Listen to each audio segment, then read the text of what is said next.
know I'm lying. You can try to smooth me down, but I'm not ready to fall. You can try to smooth me. कि किसी भी matrix में 4 element दे रखे हैं आपके पास और पूछ रहा है what are the possible order. ठीक है ना, इसके पॉसिबल ऑर्डर क्या क्या हो सकते हैं ये आपसे पूछ रहा है। देखो इधर सबसे पहले अगर आपके पास 4 एलिमेंट दे रखे हैं तो आप उनको इस तरह से मान सकते हो, जैसे मान लो A, B, C और D। ठीक है ना, बात क्लियर है। इसका ऑर्डर कितना हो गया, देखो इसमें कितनी रो है आपके पास, 1 रो है ना, और कितने कॉलम है, 1 2 3 4। तो इसका ऑर्डर कितना हो गया, 1 क्रॉस 4 हो गया। या फिर आप इनको इस तरह से मान सकते हो, A, B, C और D। ठीक है ना, तो इसका ऑर्डर कितना हो गया, 2 क्रॉस 2 हो गया। या फिर कोई इनको इस तरह से मान सकता है, ठीक है ना, ऐसे A, B, C और D। ठीक है, अगर हम इसमें देखें तो इसमें कितनी रो दिख रही है आपको, 1 2 3 4। 4 तो क्या दिख रही है आपको, रो दिख रही है। और कॉलम कितने आपके पास, एक कॉलम दिख रहा है ना। तो देखो इधर हमसे यही पूछा गया था, आप इन 3 तरह के अलावा और कोई तरीका नहीं है जिससे हम इनको जमा सकते हैं और मैट्रिक्स फॉर्म में। देखो इधर हमसे यही पूछा गया था कि किसी भी मैट्रिक्स में 4 एलिमेंट दे रखे हैं और हमसे पूछ रहा है इसके ऑर्डर क्या होंगे। तो देखो सबसे बेस्ट तरीका है, आपको इस तरह से नहीं करना, मैंने बस बताया आपको करके इस तरीके से कि 4 में किस किस का डिवाइड जाता है। देखो 1 का डिवाइड जाता है कितने टाइम्स, 4 टाइम्स, तो हो गया 1 क्रॉस 4, है ना। 2 का डिवाइड जाता है कितने टाइम्स, 2 टाइम्स, एक क्या हो गया 2 क्रॉस 2। और एक है ना 4 का डिवाइड भी जाता है, तो इसी को उल्टा कर दो, कितना हो जाएगा 4 क्रॉस 1 हो जाएगा। ठीक है, जैसे मान लो एक और क्वेश्चन देखते हैं। जैसे मान लो आपके पास 5 एलिमेंट दे रखे हैं, कितने एलिमेंट दे रखे हैं, 5 एलिमेंट दे रखे हैं आपके पास और पूछ रहा है आपसे what are the possible order. ठीक है ना, इसके क्या क्या ऑर्डर हो सकते हैं। तो देखो 5 में किस किस का डिवाइड जाता है, 1 का डिवाइड जाता है कितने टाइम्स, 5 टाइम्स, तो इसका ऑर्डर क्या हो गया 1 क्रॉस 5। या फिर आप इसी को उल्टा कर दो, क्या हो जाएगा 5 क्रॉस 1। ठीक है ना, तो इसके कितने पॉसिबल ऑर्डर हो सकते हैं, 2 पॉसिबल ऑर्डर हो सकते हैं। एक होगा 1 क्रॉस 5, है ना, और एक क्या होगा 5 क्रॉस 1 होगा। ठीक है, ऐसे ही चलो आगे देखते हैं एक और क्वेश्चन कि जैसे मान लो कि किसी भी मैट्रिक्स में आपको 6 एलिमेंट दे रखे हैं, कितने एलिमेंट दे रखे हैं, 6 एलिमेंट दे रखे हैं और आपसे पूछ रहा है what are the possible order, इसके क्या क्या ऑर्डर हो सकते हैं। तो सबसे बेस्ट तरीका क्या है, 6 किस किस टेबल में आता है, देखो 1 की टेबल में आता है कितने टाइम्स, 6 टाइम्स, 2 की टेबल में आता है 3 टाइम्स, ऐसे ही 3 की टेबल में भी आता है 2 टाइम्स, ऐसे ही 6 की टेबल में आता है 1 टाइम्स। ठीक है, तो इसके पॉसिबल ऑर्डर क्या क्या हो गए, 1 क्रॉस 6, 6 क्रॉस 1, 2 क्रॉस 3 और 3 क्रॉस 2। ठीक है, जैसे मान लो एक और क्वेश्चन देखते हैं हम लोग कि जैसे मान लो आपको किसी भी मैट्रिक्स में 7 एलिमेंट दे रखे हैं, कितने एलिमेंट दे रखे हैं, 7 एलिमेंट दे रखे हैं आपको।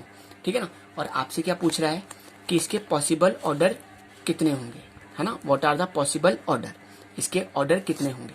देखो 7 किस किस टेबल में आता है, 1 की टेबल में आता है 7 टाइम्स, तो इसका ऑर्डर कितना हो गया 1 क्रॉस 7, और 7 की टेबल में आता है 1 टाइम्स।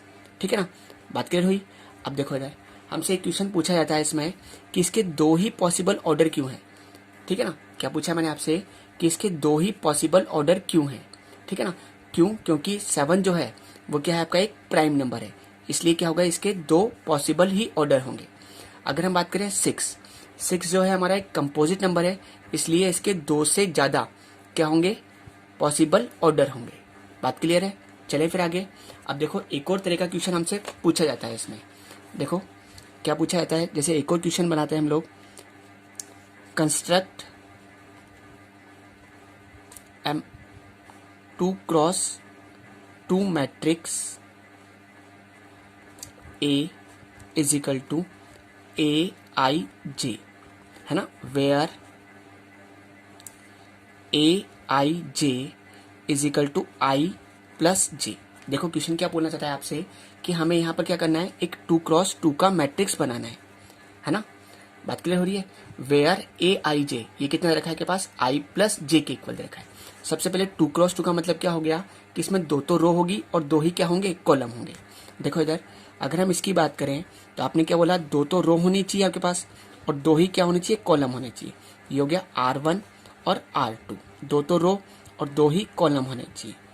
बात क्लियर है। तो देखो ये जो पहला एलिमेंट आएगा ये क्या होगा, फर्स्ट रो फर्स्ट कॉलम मतलब A11, ये क्या हो जाएगा A12, ये क्या हो जाएगा आपका A21, पहले रो लिखते हैं बाद में कॉलम लिखते हैं, ये क्या हो जाएगा A22। ठीक है, अब देखो इधर हमें कंडीशन क्या दे रखी है कि जो Aij है वो किसके इक्वल है, I प्लस जे के इक्वल है। ठीक है ना, देखो इधर तो हमें सबसे पहले इन एलिमेंट्स की वैल्यू चाहिए, किसकी चाहिए, A11 की। तो देखो ये जो पहला जो एलिमेंट है ये रो को रिप्रेजेंट कर रहा है और बाद वाला जो एलिमेंट है वो कॉलम को रिप्रेजेंट कर रहा है। ठीक है ना, मतलब ये I है और ये आपका J है। ठीक है, तो देखो क्या हो जाएगा, 1 + 1 कितना हो गया के पास 2 हो गया। ऐसे मुझे A12 की वैल्यू चाहिए। ठीक है ना, तो ऑपरेशन क्या है आपका I प्लस जे, तो क्या हो जाएगा 1 + 2 कितना हो जाएगा पास 3 हो जाएगा। ऐसे मुझे A21 की वैल्यू चाहिए, तो कितना हो जाएगा 2 + 1, ये भी कितना हो गया 3। ऐसे मुझे A22 की वैल्यू चाहिए, तो कितना हो जाएगा 2 + 2 कितना हो गया 4। ठीक है, तो आपका जो मैट्रिक्स बन गया है देखो वो क्या बना आपके लिए, कि जो मैट्रिक्स आपको चाहिए था 2 × 2 का वो क्या हो गया आपके पास 2 3 3 4। बात क्लियर है। ऐसे देखो नेक्स्ट क्वेश्चन देखते हैं हम लोग, एक और क्वेश्चन देखते हैं।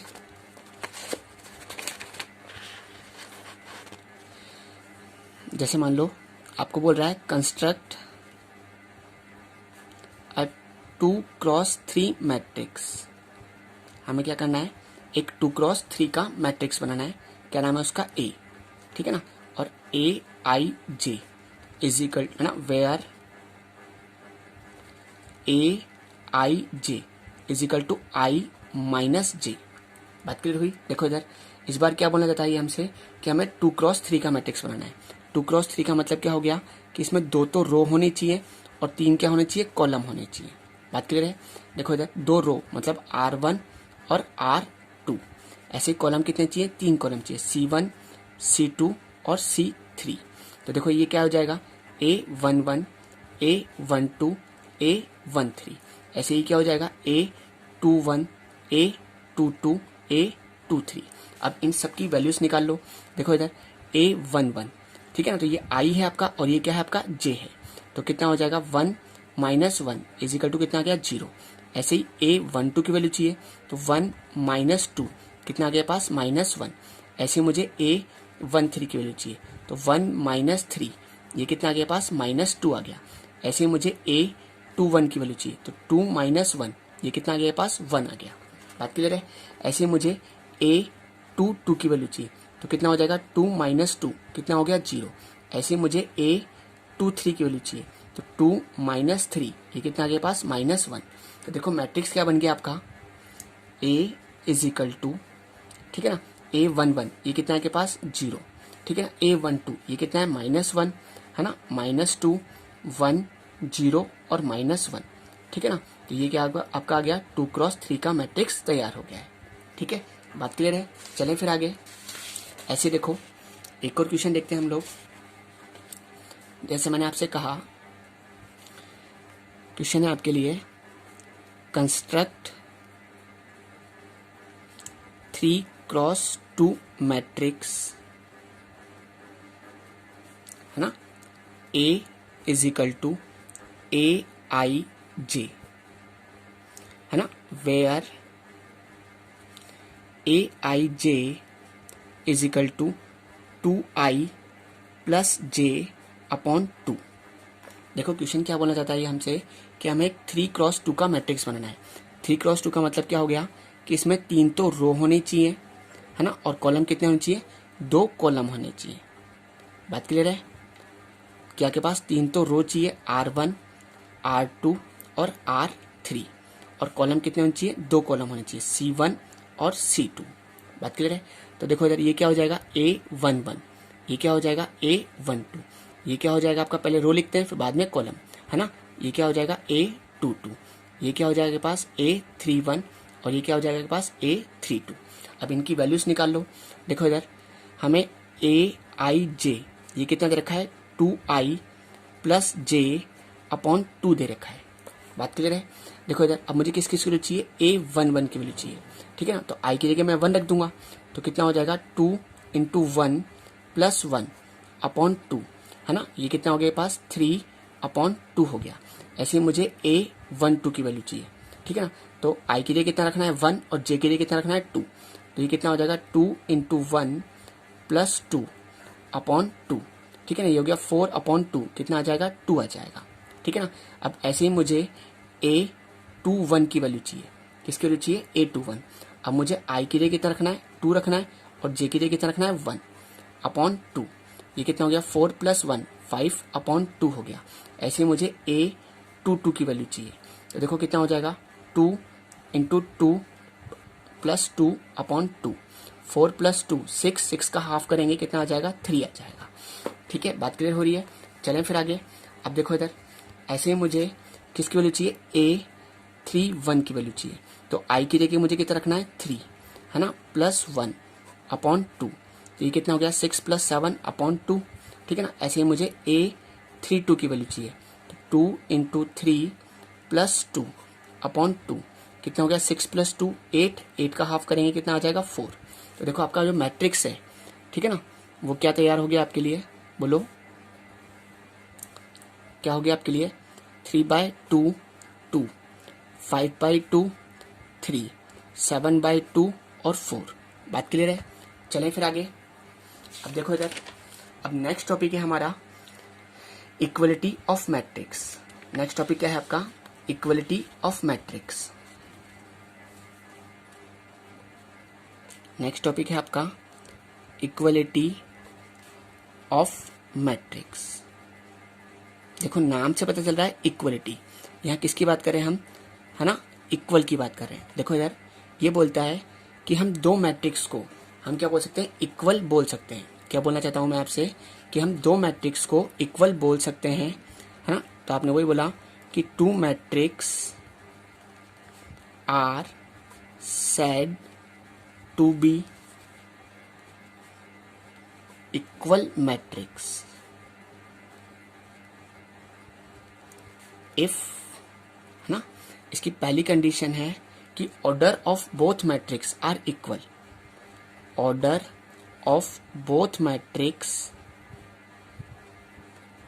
आर इक्वल, ऑर्डर जो होने चाहिए दोनों मैट्रिक्स के वो क्या होने चाहिए आपस में इक्वल होने चाहिए, है ना। सेकंड कंडीशन क्या है इसकी कि जो क्रॉसपोंडिंग एलिमेंट है, ठीक है ना, क्या बोल रहा हूं मैं कि जो हमारे क्रॉसपोंडिंग एलिमेंट होने चाहिए, है ना, वो भी क्या होने चाहिए इक्वल होने चाहिए, आर इक्वल। देखो इधर ये बोल रहा है आपसे कि हम दो मैट्रिक्स को क्या बोल सकते हैं इक्वल मैट्रिक्स बोल सकते हैं। कब, जब उनके ऑर्डर इक्वल होंगे, है ना। और दूसरी कंडीशन क्या है, जब उनके क्रॉसपोंडिंग एलिमेंट भी क्या होंगे इक्वल होंगे, तभी उन्हें क्या बोल सकते हैं हम इक्वल मैट्रिक्स बोल सकते हैं। जैसे देखो इधर, जैसे मैंने आपसे कहा कि ये आपका एक मैट्रिक्स दे रखा है A11 A12 A21 A22, ये क्या है इक्वल है किसके B11 B12 B21 B22, ठीक है ना। देखो इधर सबसे पहले क्या बोल रहा हूं मैं, ये दोनों मैट्रिक्स कैसे दे रखे हैं इक्वल दे रखे हैं। इक्वल कब होंगे, देखो इनका ऑर्डर कितना है, इसका ऑर्डर कितना है 2x2 और इसका ऑर्डर भी कितना है 2x2, ठीक है। बात क्लियर है। अब इक्वल है अगर ये, तो इसका मतलब इनके क्रॉसपोंडिंग एलिमेंट भी क्या होंगे इक्वल होंगे। A11 किसके इक्वल होगा B11 के इक्वल होगा, ठीक है ना। और A12 ये किसके इक्वल होगा B12 के इक्वल होगा। बात क्लियर है। ऐसे ही A21 ये किसके इक्वल होगा B21 के इक्वल होगा। बात क्लियर हो रही है। ऐसे ही A22 ये किसके इक्वल होगा B22 के इक्वल होगा। बात क्लियर हो गई। चले देखो एक क्वेश्चन समझते हैं। जैसे मान लो आपको क्वेश्चन दे रखा है कि एक मैट्रिक्स है आपके पास x+1 5 4 और y+2, ठीक है ना। देखो इधर यहाँ दे रखा है 5 5 4 और 7, ठीक है ना। और मेरे से बोला है फाइंड x एंड y, क्या क्या फाइंड करना है मेरे को, x और y की वैल्यू फाइंड करनी है। तो देखो इधर सबसे पहली बात, ये मैट्रिक्स कैसे रखे हैं आपस में इक्वल मैट्रिक्स रखे हैं, ठीक है ना, कि ये दोनों मैट्रिक्स क्या है आपस में इक्वल है। तो देखो इक्वल कब होंगे, जब इनके क्रॉसपोंडिंग, है ना, अगर ये दोनों आपस में इक्वल है तो इनके क्रॉसपोंडिंग एलिमेंट जो है वो भी क्या होंगे इक्वल होंगे। जो x+1 है ये किसके इक्वल होगा 5 के इक्वल होगा। x+1 = 5, ठीक है ना। तो x के लिए कितनी आ जाएगी 4 आ जाएगी, ठीक है ना। 1 को इधर ले जाएंगे, 5 - 1 कितना आ गया 4। ऐसे ही क्या बोलोगे आप y+2 जो है वो किसके इक्वल होगा, 7 के इक्वल होगा। तो y is equal to 7 minus 2, तो y के लिए कितने के पास 5 आ गई। बात क्लियर है। ऐसे देखो एक और क्वेश्चन देखते हैं हम लोग।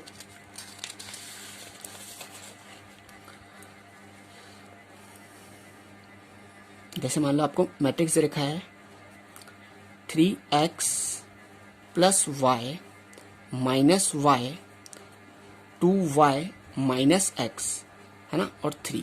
ये क्या है आपका इक्वल दे रखा है किसके, 1 2 माइनस 5 और 3 के।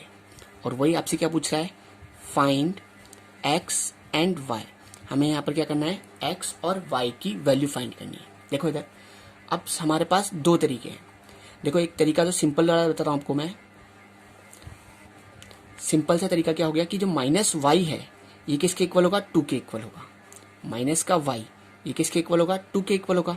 तो वाई के लिए कितने गई, -2 आ गई। कितने के पास -2 आ गई। ठीक है, बात क्लियर है। अब देखो जो 3x प्लस वाई है ये किसके इक्वल होगा, 1 के इक्वल होगा। क्या बोला मैंने, 3x प्लस वाई ये किसके इक्वल होगा, 1 के इक्वल होगा। अब यहाँ पर y की वैल्यू रख दो, 3x y के लिए कितना रख दिया, -2 इज इक्वल टू 1। तो 3x इज इक्वल टू कितना हो जाएगा, 1 plus 2। 3x is equal to कितना हो गया, 3। तो x इज इक्वल टू 3/3। 3 से 3 कैंसिल, कितना आ गया, 1। तो x के लिए कितने के पास 1 आ गई। या कुछ बच्चे ऐसे भी कर सकते हैं। देखो इधर हमारे पास दो वेरिएबल है x और y, ठीक है ना। तो आप ऐसे बोल लो 3x प्लस वाई, ऐसे भी कर सकते हो आप चाहो तो, ठीक है ना। और बताता हूँ आपको करके, 3x प्लस वाई ये किसके इक्वल होगा, 1 के इक्वल होगा। This equation number first. आप ऐसे बोल लो 2y माइनस एक्स ये किसके इक्वल होगा, -5 के इक्वल होगा। इसको अरेंज कर लो, क्या हो जाएगा, माइनस का x plus 2y is equal to -5। This equation number second. दोनों को सॉल्व कर लो और वही x और y की वैल्यू निकाल लो। कौन से मेथड सॉल्व कर लेते हैं, इनको एलिमिनेशन मेथड सॉल्व कर लेते हैं।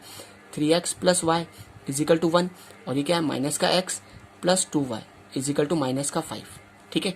अब देखो इधर मैं क्या करता हूँ, इसको 1 से मल्टीप्लाई करता हूँ और इसको क्या करता हूँ, 3 से मल्टीप्लाई कर लेता हूँ। तो देखो इधर कितना हो जाएगा, 3x plus y is equal to 1। 3 से मल्टीप्लाई करा, माइनस का 3x प्लस का 6y is equal to minus का 15। ठीक है, बात क्लियर है। ये आपस में कैंसिल। ये कितना हो गया, 7y is equal to minus का 14। तो y के लिए कितने के पास, -2 आ गई। ठीक है ना। y की वैल्यू उठाकर किसी भी इक्वेशन में रख दो, ठीक है ना। तो देखो कितना हो जाएगा, 3x minus 2 is equal to 1, है ना। पुट कर दिया आपने किसमें, फर्स्ट इक्वेशन में। तो वही 3x इज इक्वल टू कितना हो जाएगा, 3। x इज इक्वल टू कितना आ गया, 1। ठीक है ना। आपकी मर्जी हो, आप जैसे सॉल्व कर सकते हो। ठीक है, बात क्लियर हो गई।